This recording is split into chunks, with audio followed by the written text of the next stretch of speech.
Harap ka sa akin at ikaw ay mag-toothbrush.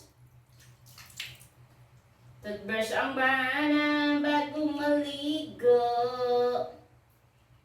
Naku, kakainin mo na naman to ah. Ang kanyang toothpaste ay beef flavor. Kaya gustong gusto ang bana. Kinain na naman. Kinain na naman ang toothpaste. Ay, nako. Basta toothbrushan, kinakain ng toothpaste.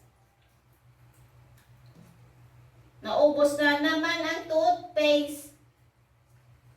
Kasi kinain na naman.